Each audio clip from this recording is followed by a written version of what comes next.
So he died and woke up in the morgue. At least that's what he said that happened. But what he said after that, what he saw on the other side, fascinated an entire nation, really.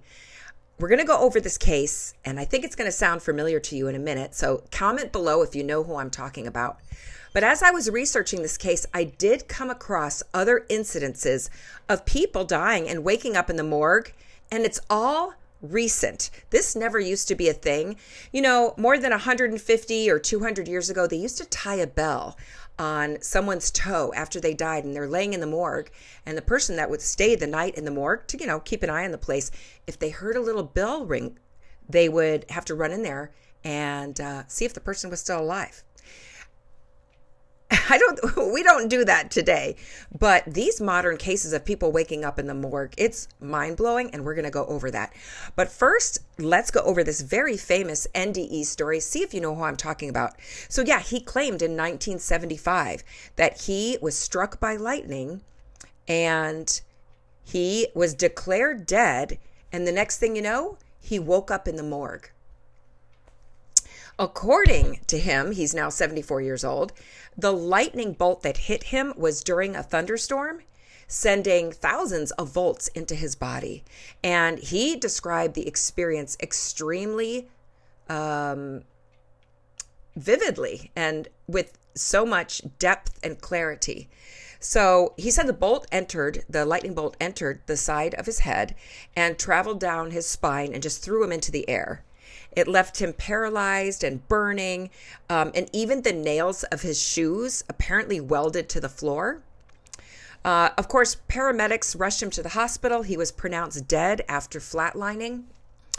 And approximately 30 minutes later, which that's what I'm not really understanding here, he says he woke in the morgue as his soul returned to his body.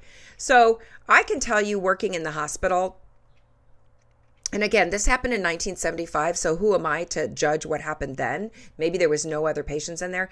If someone passes away on the floor, in the hospital room, in the ER, believe me, 30 minutes later, they're not in the morgue. I can just tell you that right now. Okay. So, and I'm not saying his story is not true. I'm just saying this is just the information I came across. But anyway, so he does claim that while he was dead, he had a near-death experience, and he said that he was traveling through a dark tunnel towards a bright light, and that he experienced the other side, that he encountered a spiritual being, and then was led and encountered other people. He had an entire life review. He said that he was led and visited to this crystal city that had towering, shining crystal buildings, and that he met angelic instructors or teachers, if you will, that shared many revelations about the future, and many of which he says at this point have come true. So he says it took him 2 years to regain the ability to walk, and that he has since had additional near-death experiences, including one where he had open heart surgery in 1989, where he says he again encountered these spiritual beings and angelic beings. So very famous story. Have you guessed who it is yet? Comment below, but I'm going to tell you right now. So it's based on the book Saved by the Light by Daniel Brinkley. Very famous. I remember back in the late 1980s, I think, reading that book. And that's kind of where I've got my first, kind of introduction, I guess, into NDEs on a broad mass media scale. Okay, so while looking into the story, apparently, this is what's really weird. All these cases have been quite modern, like since 2014, 2011, 2020. And again, when I was doing, I know I've looked up this before, and you never used to hear cases about this because, when I used to work in hospice, and I'd have to go out and we'd have to see the patient to ensure that they were dead, time of death, sometimes we'd have to call the county examiner, the coroner, and then of course call the morgue. But we had to ensure that they were dead. And I would never rush through that. That was a very, checking all their vitals and sitting with them for a while. I wanted to be absolutely sure. Well, get a load of this. Apparently, in Russia in 2011, a 61-year-old grandmother was declared dead due to health issues and spent 3 days in a refrigerated morgue. Okay, got the picture. 3 days in the morgue. She wakes up on a Monday when her daughter arrived to retrieve her body, like maybe they had to transfer it to a funeral home or whatever, and only to find that her mother was not dead. However, what was awful was her skin was peeling off due to the coldness, being in that cold in the morgue for 3 days. And again, I don't think the skin would do that. I think you would get really, really dehydrated. It could get very dry and flaky, and maybe it looked like it was peeling off. But that's the story. And apparently, she had another death in 2012, but was revived within hours. So apparently this woman, I don't want to mention her name, it's a real person, died and woke up and was in a morgue for 3 days. I have never heard of such a thing. So that was in Russia. Now, back in America in 2014, a 78-year-old farmer from Mississippi was pronounced dead after no pulse was detected. The morgue workers noticed his body bag moving because he was kicking inside the body bag. He was taken to the hospital and he lived another 2 weeks. So one of the explanations they came up with why this happened to him, he happened to have a pacemaker. He had one of those pacemakers that have a defibrillator. Not all pacemakers have them, but some of them have defibrillators in them, which literally shocks your heart back to life. So they think while he was in the body bag, the defibrillator kept firing and actually finally revived him. I kind of think that's a better scenario than being like trapped in a morgue for 3 days, like a cold morgue where they put you in one of those drawers. But still, how awful. Now, that was from 2014. So another interesting one in Venezuela. This one's a little scary. So I prepared you, gave you a warning. In 2007, a 33-year-old man was declared dead after a car crash. He woke up during his autopsy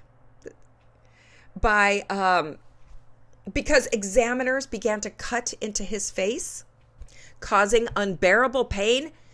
Which normally, when we have a patient, when they've passed out or we're worried if they fainted or are they alive, your sternum is right here, and we call it a sternal rub. We'll take our knuckles and we'll rub it really hard right there because it's really tender, and that's very, very painful.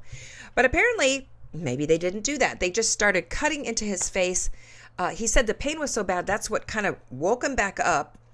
And then they said his wife, when she came in, she found him alive in the morgue corridor. That sounds a little weird, but that's how the story went.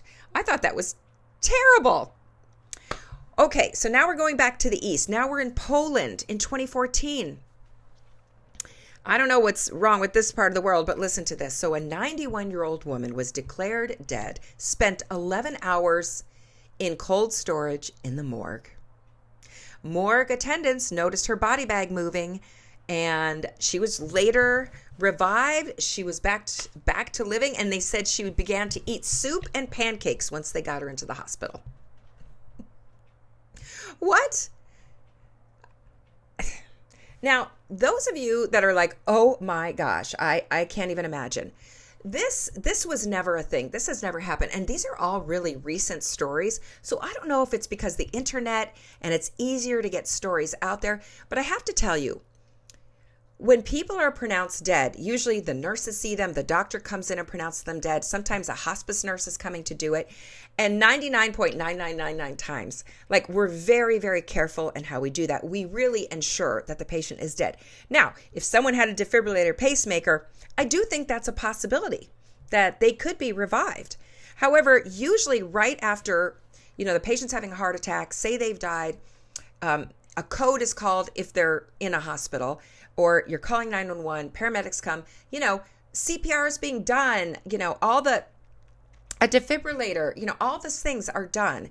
So I don't understand why this man's pacemaker started reviving him when he was in a body bag, because it would have been doing that a while before. But you know what? Strange things happen. Yes, they do. Strange things happen in this world and in medicine, and these are wild stories. Okay, so there are a ton of them. But let's come back to the USA. So this was in 2020 in America. We have a 20-year-old Michigan woman who was pronounced dead, taken to a funeral home in a body bag. Workers found her breathing with her eyes open.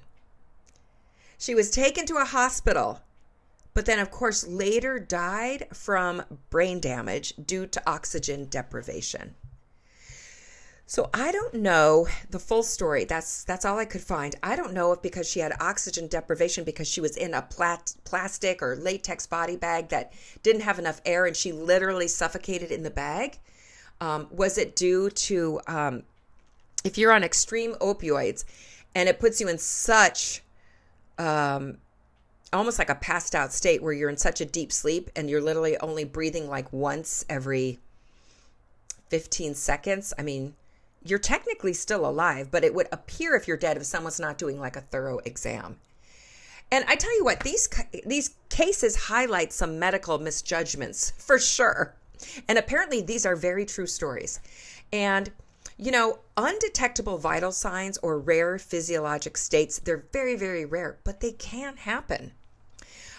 Cold morgue conditions can actually preserve life. So it reduces the body's oxygen needs, allows revival without severe damage. So these things are actually possible. I would have loved to have got in there and talked to them and said, okay, actually, I probably would have wanted to bring it up to them. How awful, like, that these things happen. But I just want you to know, these are the rarest of cases. These usually don't happen, but wild, right? Okay, comment below. Tell me what you think, and I'll see you on the next one.